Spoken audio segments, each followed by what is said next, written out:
Buenas tardes, queridos estudiantes. ¿Cómo están? ¿Cómo les está tratando estos días de cuarentena? Aquí les dejo un pequeño video para explicar algunos detalles sobre los videos que acabo de mandarles sobre el tema de YouTube. Ya se estarán preguntando, profesor, pero si estamos viendo historia de Rusia y ya vimos el Imperio Bizantino, ¿por qué nos manda cosas del Imperio Carolingio y del Imperio Islámico y como que ya van a ser demasiados imperios y demasiadas cosas? Pues la respuesta es muy sencilla. El objetivo del curso, tanto de historia de Rusia y como de historia universal, es ver en qué contexto y en qué momento han surgido los primeros rusos. Es por eso que les estoy mostrando todos aquellos imperios e influencias que había justo en el momento en el que estaban apareciendo los rusos y lo que eran los ducados alrededor de Kiev y Novgorod, sobre la cual se han establecido las primeras sociedades rusas. Y es por eso que aquí tenemos a el Imperio Carolingio y a el Imperio Islámico junto con el Imperio Bizantino, que ya vieron videos sobre la influencia que tuvieron estos en la conformación de la cultura rusa. Pero veamos, tomen en cuenta esto que es muy importante. Todo lo que les he mandado está ocurriendo al mismo tiempo. No es que el Imperio Carolingio está por un lado, el bizantino por el otro, los rusos por el otro y el islámico por el otro. No, todos están al mismo tiempo, en este caso en el siglo IX, entre el año 800 y 900 después de Cristo. Tienen que tomar en cuenta de que el Imperio Romano de Occidente cayó y se establecieron los primeros reinos alrededor del Imperio Carolingio, lo que luego sería el Imperio Carolingio. El Imperio Bizantino es el que toma el poder, el Imperio Romano de Oriente es el que toma el poder, toma mucha influencia, pero luego aparece justo el Imperio Islámico que le quita demasiado de la gran influencia que tenía en el pasado. Y es en ese momento de conflicto entre estos tres grandes imperios que se va a formar el Estado ruso. Como pueden ver, aquí están, digamos, los límites de lo que eran estos imperios. Y más o menos aquí en un círculo donde estarían ubicadas las primeras poblaciones rusas, porque la diferencia es que en esos momentos no existía Rusia. Había estos ducados de Novgorod, de Kiev, alrededor de ciudades, algunas poblaciones, muchos pequeños estados, y es por eso que cuando menciono a los rusos están aquí en un círculo y no con espacios delimitados.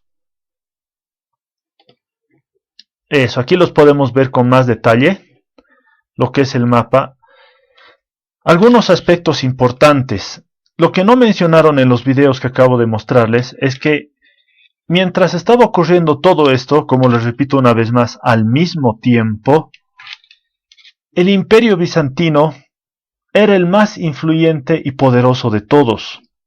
Y eso es una cosa muy importante que hay que tomar en cuenta porque no es por nada que los rusos deciden seguir al Imperio Bizantino como su gran ejemplo, no solo por la cercanía, miren la pequeña distancia que hay entre ambos, es prácticamente nada, este pequeño espacio que hay. Esta pequeña diferencia hace que los rusos, a través de Crimea más específicamente, tengan contacto directo con la capital Constantinopla. Pero y eso es algo importante, mientras el Imperio Bizantino estaba en su máximo auge, el Carolingio aparece como una gran influencia, pero tiene un gran problema. Al final del video han podido ver cómo el Imperio Carolingio se ha deshecho, y es que este imperio era extremadamente frágil. No podemos hablar de un gran imperio, de un territorio fuertemente controlado por el rey, porque aunque Carlomagno era una figura muy importante, al final el imperio terminó deshaciéndose y aparecieron un montón de ducados. Podríamos decir que el ejemplo, digamos, el eje de la civilización en ese momento, donde estaba concentrado la mayor economía, cultura y demás, era el Imperio Bizantino. El Imperio Islámico era un fenómeno muy novedoso en aquel momento. Luego se convertiría en el eje de la civilización, pero en estos momentos todavía estaba apareciendo y se estaba expandiendo. Esto del Imperio Islámico es muy importante porque mientras los rusos no han recibido una influencia directa del Imperio Islámico, a pesar de esta corta distancia, van a ser otros pueblos que justamente van a contactar con los rusos, los que van a terminar recibiendo la influencia del Islam. Más concretamente los conquistadores mongoles que van a llegar en un futuro. Si volvemos a este mapa, pueden ver que el Imperio Islámico está aquí abajo, pero la influencia de la religión, no tanto así del imperio, llega a todas estas regiones. Estas regiones se vuelven musulmanas y luego con la llegada de los mongoles desde este lado terminan alcanzando hacia los rusos. Y si bien los rusos no se van a convertir al Islam, muchos territorios de la actual Rusia y de lo que luego sería el Imperio Ruso sí van a tener influencia del Islam.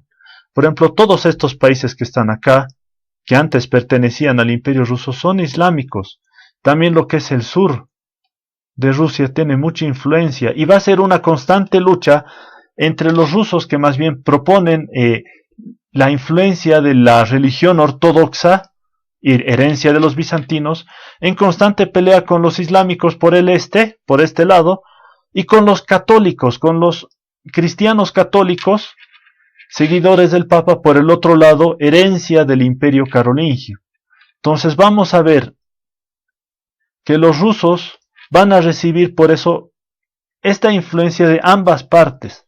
Su principal influencia, repito una vez más, es el bizantino, pero los carolingios, y sobre todo una vez que caiga el Imperio Carolingio y aparezcan varios reinos pequeños, van a entrarse cada vez más hacia territorio ruso y van a llegar a luchar contra los rusos en un intento de convertirlos a la religión cristiana católica. Por este lado igual, los musulmanes van a intentar entrar con las tribus mongolas y van a ser resistidos por los rusos. Entonces, esa es la importancia de que veamos al Imperio Carolingio y al Imperio Islámico en esos dos videos que acabo de pasarles. Siempre, como les digo, viendo la influencia que han tenido todas estas poblaciones, todos estos imperios, en relación a la formación de los rusos. Y sin más que decir, salvo esta pequeña aclaración, yo me despido. Vamos a estar viendo más videos en el futuro, vamos a estar viendo más historias. Todavía, ya con todo esto, digamos, de fondo, podemos ver los orígenes míticos de lo que ha sido la creación de Rusia, la aparición de las grandes ciudades míticas de Novgorod y Kiev, y las figuras de Rurik, Oleg y Olga, muchas otras más. Así que hasta la próxima semana, queridos alumnos, y espero que pasen bien la cuarentena.